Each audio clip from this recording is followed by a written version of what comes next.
Una banda organizzata, nonostante la giovanissima età, hanno agito da veri professionisti delle rapine, non avevano tenuto conto però del sistema di videosorveglianza della zona industriale di Padova e per questo sono stati incastrati. Arrestati i 5 autori della rapina violenta avvenuta lo scorso 26 gennaio in un distributore di benzina di via Uruguay. In manette Joshua Almillas, Giorgio Caldaras, Lauren Latrec, già noti alle forze dell'ordine, il 18enne Brian Udorovic e un 17enne padovano. I 5 avevano picchiato un commerciante cinese e il suo dipendente mentre stavano facendo rifornimento di benzina dopo essere usciti dalla loro azienda di pelletteria all'interno del China Ingross.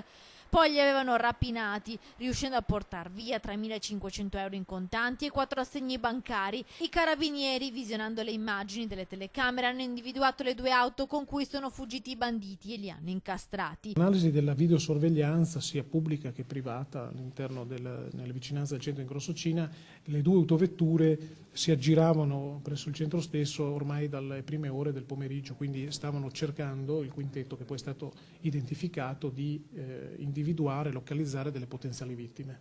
Dunque i prenditori e commercianti cinesi erano il loro bersaglio. Per tutto il pomeriggio la banda aveva perlustrato la zona industriale, osservando i movimenti e pedinando i titolari dei negozi fino a scegliere la vittima ideale. Invitiamo anche eventuali vittime che abbiano subito furti o rapine con modalità similari a quelle che abbiamo descritto di denunciare assolutamente gli episodi.